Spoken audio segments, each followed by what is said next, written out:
Hello everyone and welcome back to Best of the Month. This time around I'm joined by an amazing bunch of creators to talk about what game they've enjoyed most in the past month. Now, without further ado, let's see what some of them have picked. Hi, it's Barb, MeeplePhD, and my favorite play for September 2023 was Dungeon Pets, which is my favorite game of all time. This past month, I had the absolute joy of sharing this with a whole new group of players.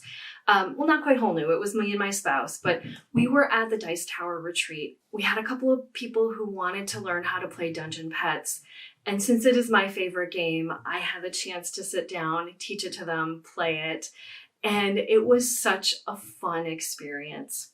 So in this game, every player is the manager of an imp family who has started up their own pet shop in town and are vying to become the best pet shop owners. Each round, you're doing a number of different phases, but the main phases are this shopping phase where you're doing worker placement, placing out your imps around the board in order to purchase new things for your pet shop, like stronger cages or add-ons, getting food for your pets. And then another major phase of the game is when you are meeting the needs of your pets. You deal out cards that have different needs on them, like they need to eat, or they got a little bit angry, or had a magical outburst, or they had to poop. And so you need to have a cage and or imps around in order to try and handle those different things. But the other things you're thinking about is that after you meet the needs of your pets, you're going to have an exhibition to kind of show off either one of your pets or your entire pet shop in order to get some reputation in town.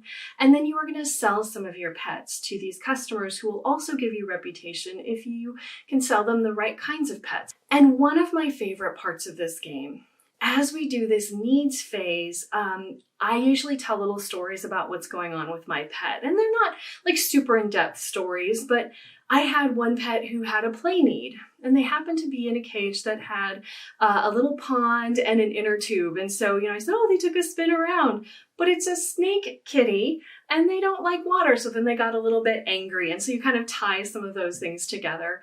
And the new players that we introduced this to got right into it and were telling stories about their pets and what they were up to in their shops. And so for me, this was just an amazingly fun experience. It was probably, for me, my personal worst showing of this game, but that didn't matter because I was sharing the joy of my favorite game with another group of players, and it was just so much fun. I hope you had a great month gaming. I will be back again next month, but in the meantime, you can go find me on YouTube. You can also find me on Instagram and Twitter as X as MeeplePhD, and I have a blog at MeeplePhD.com. We'll see you next time.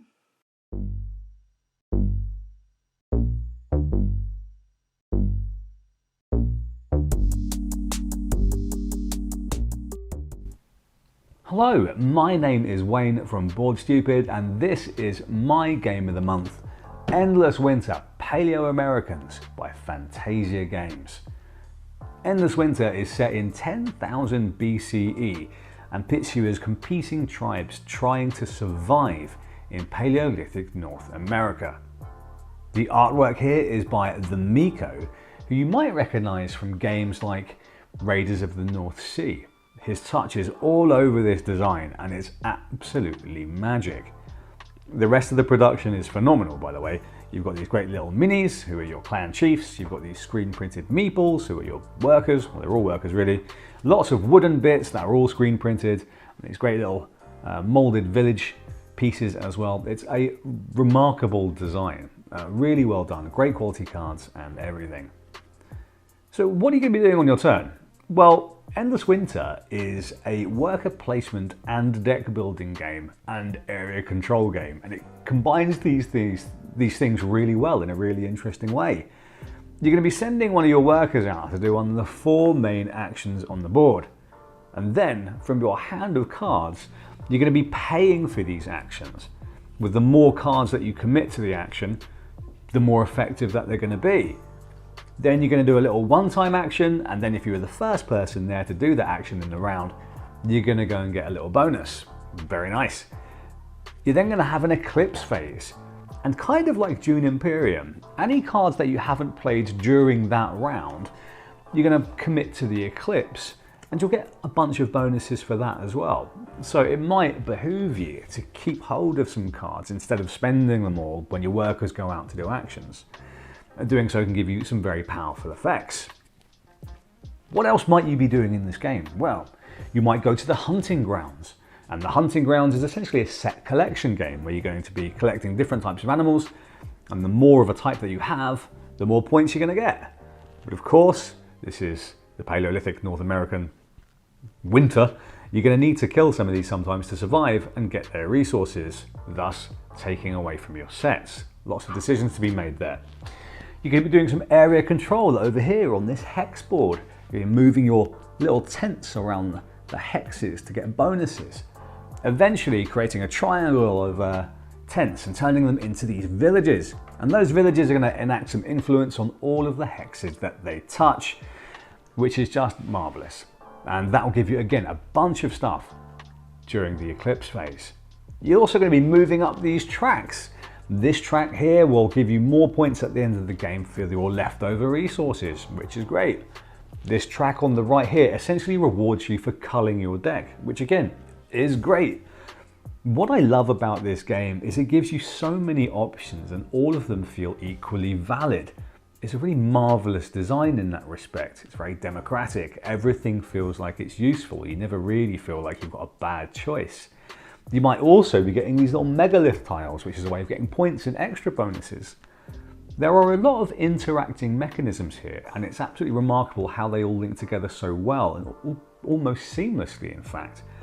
But let's not get things wrong, this is absolutely a heavy-ish Euro game, and it's a board gamer's game. Other things I love about this game, aside from production, aside from the design, aside from the fact that everything plays out really well, is it's just a marvelous package, and it's one that I thoroughly recommend. So Endless Winter, Paleo Americans by Fantasia Games.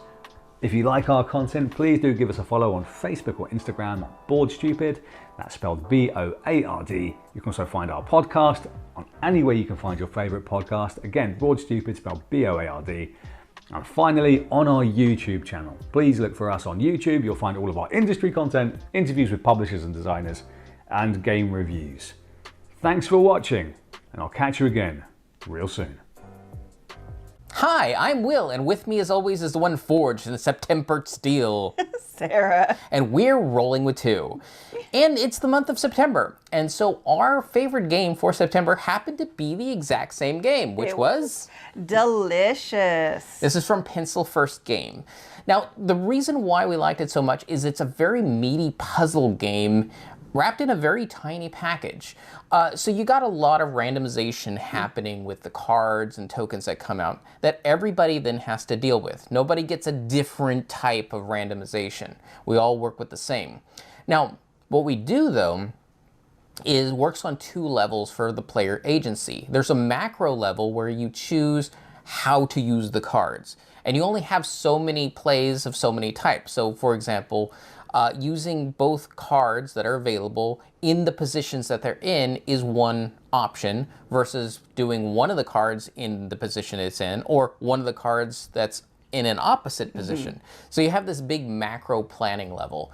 Then, well, once you've chosen that step, you have to then choose, well, where does it go in the little mini puzzle inside the game, because the garden areas are divided up into 6 different planners for the vegetables, 3 up at the top, 3 down at the bottom, and that's what's going to associate with 2 decks that you're playing with. And all that comes together in a very repeatable game that feels very different from game to game each time you bring it out. And all of it's wrapped up in a fairly accessible garden theme where you're planting vegetables and fruits.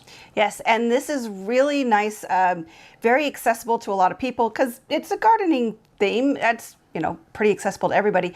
And it fits really well in Pencil First line, which I don't know if they have a name for it, but I kind of call it the garden line. I call it the cultivation line. Cultivation line, I like that. Because for us, it started with Herbaceous, which I think is just really classic at this point, which is a card-based set collection game. And there's been several other games also we like, are like the My Little No. Little Flower Shop? Little Flower Shop. Dice game. Yes, Little Flower Shop dice game. Yes, because And- the designer is Steve Finn, and right. Dr. Finn Games did Little Flower Shop. Right. Dice game. Right. And so these are all designed by Dr. Finn with Eduardo from Pencil First. Right. So these all kind of fit together in this nice little cultivation line, and all the games play a little differently. They're all relatively lightweight, but I would say this one, Delicious, is definitely the thinkiest of them. And so we appreciate that more meaty aspect. Yeah, for the hardcore gamers. Yeah. So if you want to know more about this game, please check our reviews and our two-player perspective and accessibility on our YouTube channel at Rolling with Two, that's TWO. and hopefully that's helpful. On to the next. Hey buddies, welcome to AmassGames. My name is Simon. Today we're doing Best of the Month for September 2023. It's a deck building game. It's perhaps my favourite deck building game, especially my favourite cooperative deck building game. This particular game is set in a sci-fi universe, very similar to Pacific Rim, whereby there are portals, there are breaches, whereby you're going out and you're looking to ultimately go ahead, create your best deck, work together. You never shuffle your deck, but work together trying to defeat the various nemesis in these games. It's kind of campaignable. This is my third different Aeon's End I've played so far. Fantastic discovery, discovered it during lockdown. Again, this is the third one so far I've played. This is the second in the series. Never played the original, which has since been nominated for Spiel des Jahres. As well as that, I have played the Legacy game through twice. I could actually play it through another time, more than happy to. And it's again, it says it takes 60 minutes. It's more like a couple of hours. Very tight. In particular, this one is the hardest of all the base games to try and play as well. And ultimately what you're doing is you're going to improve your hand. You can do that by having from your standard 5 cards. In most deck building games you have 5 cards, and you can either get better spells which do more damage. You can choose to get better gems which give you better currency. Better currency means you can buy better stuff, and there's various other things you can do as well, things that mitigate things and improve your hand, like deck building and also engine building as well. Now, other things to say about this game is there are these nemesis, but they have minions, things that also come along and get in your way, and the aim of the game is trying to defeat that nemesis before either you exhaust and everyone else exhausts and therefore you lose, or your home planet Gravehold, where you live, if that gets destroyed, you also lose instead. So there's lots of different ways of actually playing this game.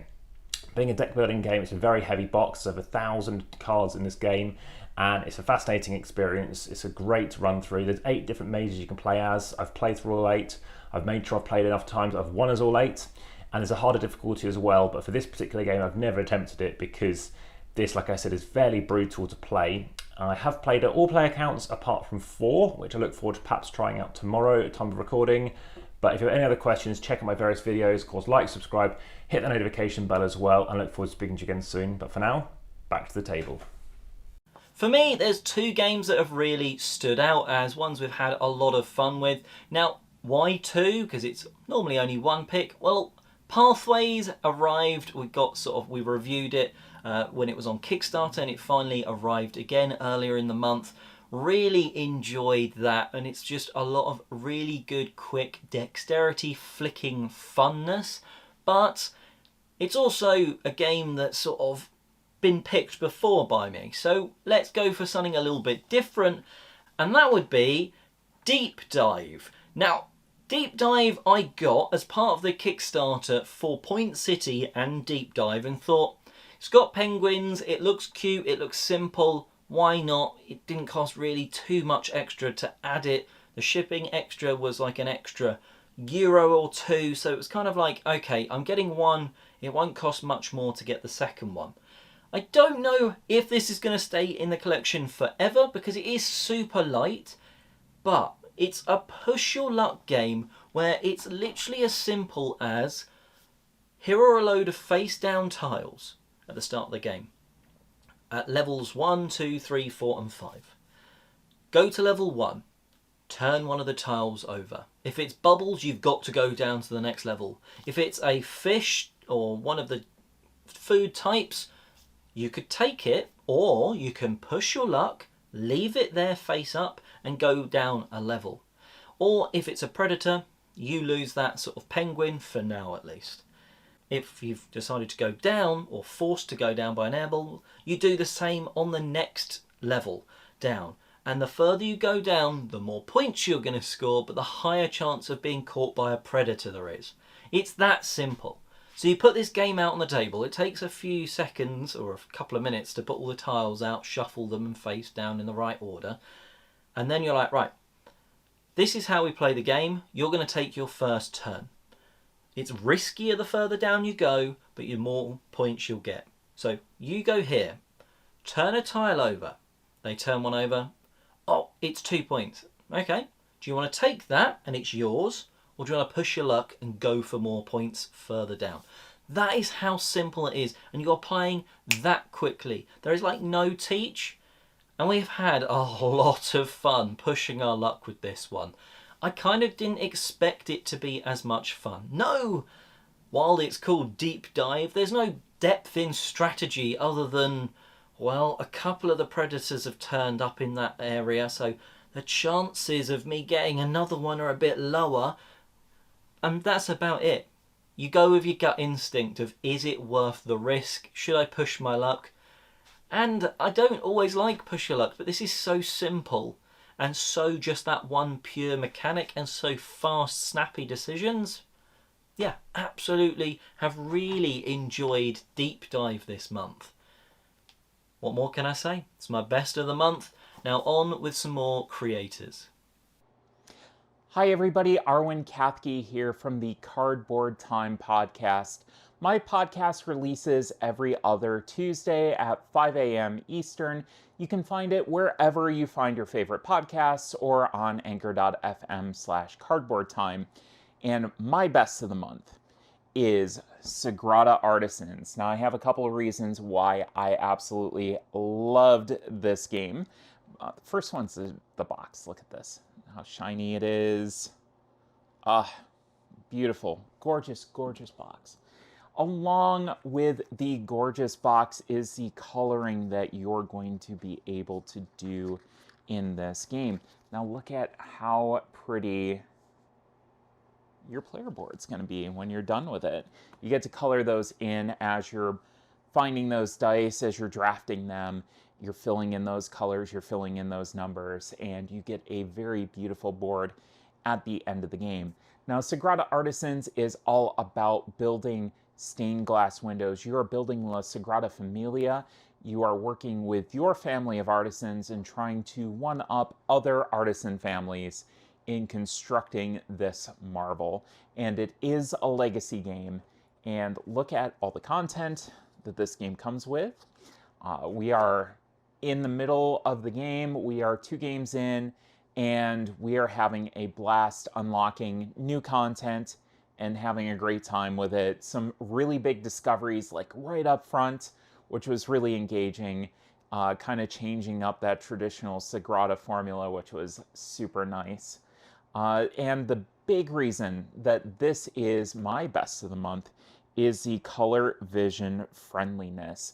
Now, regular Sagrada I had a very tough time playing with, but you can actually see the difference between the dice in this. So you have a red die that has a lot of sparkles in it, as to be distinguished from the green die, which doesn't have any sort of luminescence in it whatsoever, and the same with the purple and blue die. So I was able to tell the color difference right away.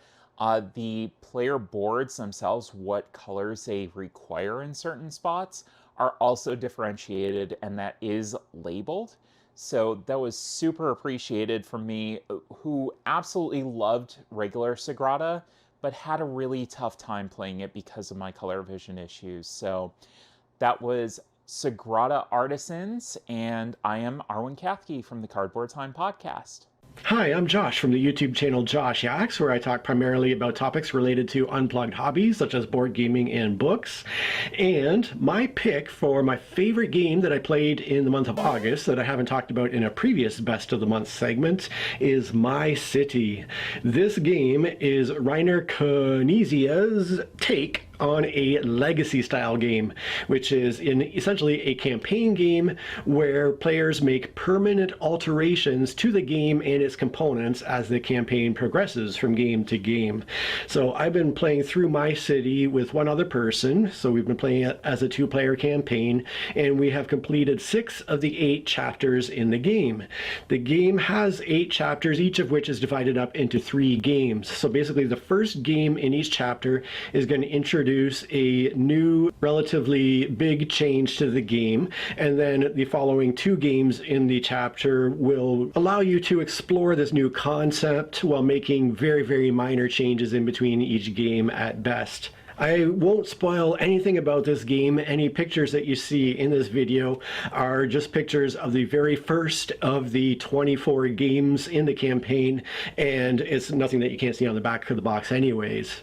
But my city is built around the idea of polyomino tiles trying to fill in an individual player board. So we have buildings in 3 different colors that have all different shapes to them, and each turn you're going to draw a card showing a building tile on the card, and you're going to have to take that tile and find a place to place it in your board that maximizes your point scoring opportunities. This is the very basic framework upon which everything else is built, and I will say that even though we have completed 8 chapters, the game hasn't changed super drastically. Every game is still quite simple to play. The new elements that are added don't add really much at all in the way of rules overhead, and we can pretty easily knock off each game in under half an hour. So what my friend and I have been doing is playing an entire chapter over the course of one gameplay. So we'll knock off 3 games over about an hour and a half, and then play the next chapter the next time we get together. Both of us have been loving this game. Yes, I am predisposed to loving legacy games because it's pretty much my favorite style of game out there, and some of my top games of all time are legacy games: Pandemic Legacy Season 1, Gloomhaven, Clank Legacy Acquisitions Incorporated. Having said that, though, there are some legacy games that fell flat for me, like Risk Legacy, for instance, so I don't love all legacy games, but this one has been a huge hit with my friend and I. Reiner Knizia has already come out with a sequel to this game called My Island, which I could definitely see the 2 of us playing through together at some point. And if the idea of a legacy game that is just super easy to get into, to learn, to dive into and start playing, and that involves a lot of kind of spatial puzzling with polyomino tiles appeals to you, definitely check out my city. Cheers. Hi, I'm Julian, and this is Libby, and we are from Boxed Meeples. So, of all the games in September that we've played, it's going to come as no surprise that I have picked Lorcana. You called it last month. I hinted towards it last month, but I wanted to make sure. I wanted to make sure it wasn't just a card buying obsession. It was actually a good, enjoyable game there. We've played it, I think, probably 20 times now. I've played it with all sorts of people. I've played it with my children. I've played it with friends. We've played it 4-player. We've played it 2-player. Every time I've played it, I've had a really great time. Now, this is my first trading card game. I never really got involved in Magic or anything like that before. And it was a case of jumping in at the deep end. Now, I'm going to talk about this as kind of 2 types of people who can get this game, because I think there is the assumption that you can only enjoy Lorcana or any kind of game like this if you spend a small fortune. And yes, you probably will enjoy it more if you spend a full fortune, but you don't have to. I believe getting 2 starter sets, which will amount to £36, will present you with a really enjoyable Disney-inspired game. Mm-hmm. And what will be even more exciting is if they do starter sets for the Rise of the Floodborn, which is coming too, because then you get a more varied kind of combination of cards. But I think £36 will give you enough to play a really good, fun game. Really balanced game. You'll get that experience, and if that's where you want to stop, I think you'll be happy. I think what you have is good.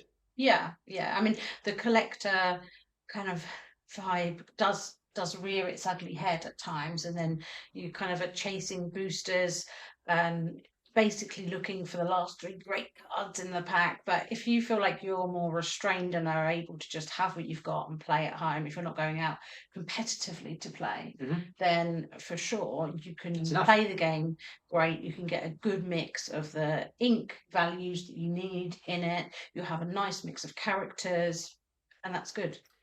And of course, there's a flip side.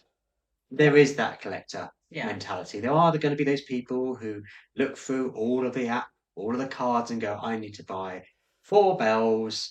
And to use her in a game, I'm going to have as much ink recycling as possible to get those into play. And the game is good like that too. I feel we're probably in the middle ground.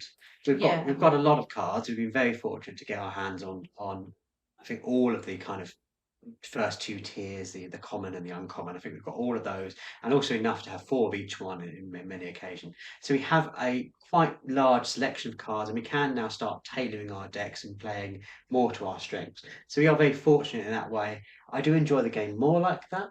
Yeah, the problem is the closer you get to sort of having at least one of every card, the more you want to have at least one of every card. Yeah. Because you've just got, maybe you're missing 5-10 cards from each color group, but then that's where it becomes a money sink, because you get more and more of the very common cards like flounder, any dingle hoppers, the dingle hoppers, all of that. You're not necessarily going to get the cards that you're looking for, so that's where it becomes a bit problematic. So now's the time that we need to just pause and play. Need to step back and actually play the game. But the game itself is really good. I love the inkwell system. Do you take the cards? Are you going to ink high scoring cards early doors because you think, well, I need to get other cards out, but then you've got rid of your high scoring cards and you can't use those later on? Are you just going to be questing and going, I'm going to focus on questing and trying to ignore what your opponent's doing, just racing to get questing as quickly as possible to try to get to that 20? Or are you going to try and balance it out and try and hinder your opponent from getting to the 20 before you do, or slow them down at least? Do a combination of 2, which is probably what you should be doing. But I love that it's not solely aggressive, and I think that's what makes it good for family play, because it can be quite devastating is if you just dismantle someone else's entire hand by playing really aggressive characters. So I do like that kind of combination of achieving something, going on those quests, while also taking out those annoying Moana cards that someone seems to be playing. And there are different ways of playing. I played one game with my daughter where she played a load of low scoring cards, and I didn't have a way of getting rid of those. I didn't have the cards that would get rid of, blanket bomb those, which meant that on a subsequent turn there's nothing I could do to stop her from winning. And seeing her reaction when she did this reminded me of why I enjoy playing this hobby as a whole, because she was so elated that she'd best study at this new game entirely through her own planning, and it's lovely to see that, and it's lovely to share those moments. And I think it's things like that that promote a great game to being something you really remember playing. And so Lucana, it's been fantastic for me. My pick is a game that I wanted to play for a long time, Anachrony. Now, this is the copy that I have, but we were very lucky and got to play the massive big box, super duper big mechs deluxe version with all the fancy tokens and the coins and the bits and pieces there. It looked amazing on the table, didn't it? It's smart. And yeah, it's a game that's been on the shelf of shame for not a huge amount of time compared with some others, but it's been on my wish list prior to that for a long time. I remember quite some time ago that I saw a Dice Tower list of top 10 Euro style games, and I think Tom Vassold listed it as his number 1, and I thought, oh, well, I like a Euro game. This sounds great. It's got time travel, it's got mechs in it, you're going back in time and borrowing resources, and then you've got to go back and give them back so you don't cause some sort of paradox. Like, the theme of it and everything sounds super interesting, and it was. I did manage to win, so that helped as well. But you're needing to have water to be able to do stuff. You need to get different resources. You've got to manage your sort of time, and in terms of what resources you've maybe borrowed and things like that, and you've got to be able to give them back before you end up causing all these paradoxes. You've got to build out buildings, and you've also got these sort of asymmetric powers. So between you're all able to do things slightly better in a different direction. So I was quite good with water, so I was managing to maintain a good amount of water throughout the game. Other players were really struggling to get that, but then they were more able to perhaps get out buildings easier than I was and things like that. And so I think it has a lot of variability in it. It certainly have lots of levels of thinking and puzzle and getting all your ducks in a line, which is the kind of game that I really enjoy. And as I mentioned, the mechs and everything in this were fantastic. It was just one that I'm now itching to get back to the table again and again. And I know that there's some, I know I've got this version, but I know there's other bits and pieces that you can get for it. It's always good when a game you want to play for so long does measure up for those expectations. Yeah, I can see it being up there when we do our top games of the year. I can see it being an addition and bumping something off that was on last year's list for sure. Hi, I'm Todd, and this is my brother Jed. I'm Jed, and this is Oldie. Hi, I'm Oldie, and this is Jess. Hi, I'm Jess, and we're Boardlings. We're here to talk about this month Here to Slay. Here to Slay is a 2 to 6 player game. Made by Unstable Unicorn. And they obviously know their stuff because I've bought every one of their games, like Casting Shadows, as well as Tic-Tac-KO. And all their games usually have expansion packs, like in Here to Slay has a Druid expansion pack. Yes, and it makes it very hard sometimes. And there's a lot of cards to get through, as you can see.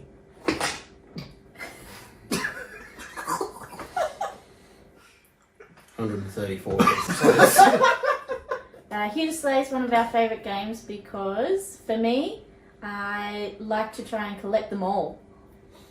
I like when you get to kill the monsters. I enjoy just wrecking everyone else. Just the variation on the heroes. There's lots of changes to this game that make it more enjoyable every time we play. Personally, the game is too short for us, so we created a longer version of the game. Which we call Super Slay. And it just encompasses that we need to collect either every type of hero or kill double the amount of monsters. So Here to Slay is typically you collect 3 monsters, or you have 5. 6, I think it is. 5 types of heroes in your party. My tactics in Here to Slay is to get all of the types of heroes that I can as quickly as possible, but I seem to fail nearly every time. My tactic is just to try and kill as many monsters as I can, so... My tactic is usually to get one of the cards that just wrecks everyone else, and then use it to my advantage, and still lose anyway. Yes. But bring everyone else down at the same time, so... I usually just try to focus on the monsters that with good abilities that help you out for the long term, especially when we are playing Super Slay. The best cards are probably, would you agree, the ones that you get to pick up more cards because you end up with no cards. What I dislike about Here to Slay is how quick the game is over, hence why we introduced the Super Slay, which makes it probably about another half an hour's worth of gameplay, and you get to collect and build your team up a bit better. I dislike about the game sometimes the amount of sort of luck you need to kill some of these monsters. I'm a pretty good roller, so usually I kill them, but sometimes I just can't get it done, so... It also takes an action to draw a card, which we've just done away with because you end up with 0 cards and use your whole turn just drawing 3 cards. So that part's a bit annoying, so we just done away with that rule. Yeah, makes for a better game. My dislike is that when attacking monsters, if you roll below a certain amount, you have to discard a certain amount of heroes or cards out of your hand. Or sacrifice them from your party. Yeah, that's as never they fun. die to the monster. So these are our 2 favourite cards we all agreed upon. This is Wily Red, he's a ranger. You need to roll above 10, but doing so you get to draw cards until you have 7 in your hand. So obviously that really helps. He's the most stolen card as well. Yeah, and he's so powerful like you wouldn't believe. The worst type of card is these types. They change the class of your heroes that you have down. And by the time you can use this, you normally already have like a guardian or a ranger already in your team. So It's useless. It only helps for end game, but it doesn't really. Yeah, it's just a useless card. So yeah. So overall, the complexity for this game, I rated about a 2. I give it about a 3. It's 2. There's not a lot to it. Probably a 2 as well, yeah. For replayability, I give it a 5 out of 5. This one always gets rotated through our games nights. I give it a 4 out of 5. Yeah, it's pretty good to replay, so... Yeah, 4 out of 5. Everyone always has a different party when you replay it, so... Yeah, probably 4.5. And my overall star rating, I give it a 4.5 out of 5. Yeah, I'm going to give it a 3.5 out of 5, so it's pretty good. I'll give it a 4 out of 5. I'll give it a 4 out of 5 as well. And you can follow us on Instagram, Boardlings Australia. We do reviews, gameplays, unboxings. And giveaways. We Eventually. When we're big. And thanks to Ollie for having us involved in this. Thanks, Ollie. Cheers, Ollie. Thank you everyone for watching, and thanks to all of the creators who got involved in today's show. Their links will be in the description box downstairs. You can see a link to their channel basically next to their timestamp. So go and check them all out, share the love, share the subscribes out across everyone, because, well, we all love games and we kind of all want to talk about it. That's why we're doing this, right? I hope you've enjoyed it. There's previous months, they're not really time dependent, but you'll hear about another load of cool batch of games. And of course, we'll be back next month with another best of the month. Till then, have a great month gaming, and I'm Oliver East, signing out.